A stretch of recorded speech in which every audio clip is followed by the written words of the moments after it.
culture questions. There is a war going on for culture, and we're not just talking about Christian culture. We're talking about things that just about every society in the world would consider to be, we're going to put right on one side and we're going to put wrong on the other. It is being assaulted. All culture in that respect is being assaulted. I assume that you would agree with me on that. Yeah, we're going way back to the beginning of civilization. If you want to talk about civilization in any sense, let's take Greek civilization. Euripides wrote a play called the Bacchae, or the Bacchant Women, about what happens when the god Dionysus, who is the god of sexual excess and intoxication, what happens when Dionysus arrives in Thebes?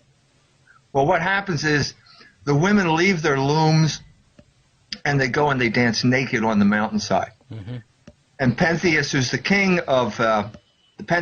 king of Thebes, understands and says, no culture can survive when this happens. Mm-hmm. The city's going to fall. The city is doomed if this happens. Mm-hmm. In other words, the civilization is based on the sexual morality of women in particular. Mm-hmm.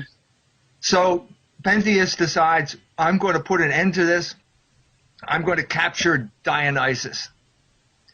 So he captures Dionysus, brings him before him, and Dionysus says basically, no, I've got you.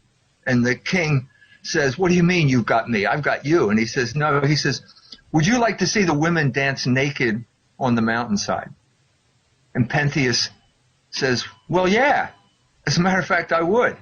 So we have this moment where the king, who is the principle of order in this culture, mm-hmm.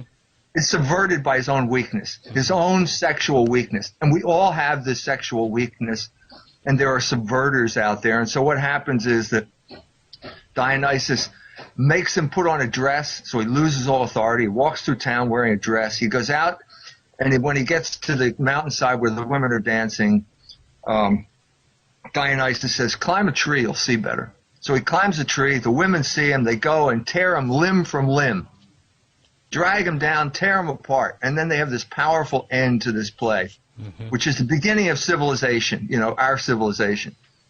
And there's this woman who is sitting on center stage, and she's got Pentheus's head in her lap.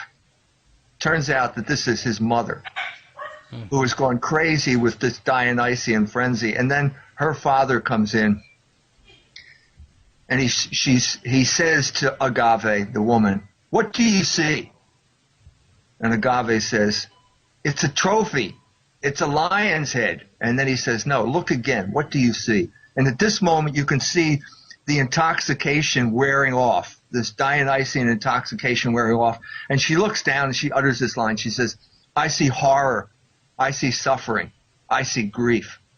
And I'm saying that's our moment right now. Mm-hmm. That's the moment when the Dionysian intoxication of the 60s is wearing off, and we're waking up. I mean, we're waking up having some people have aborted their children. Some people have diseases. Some people have ruined their lives. But there's this moment of sobriety that I think is setting in now. And I think that's the moment we have to capitalize on. And that's sort of what I wanted to talk about in Houston.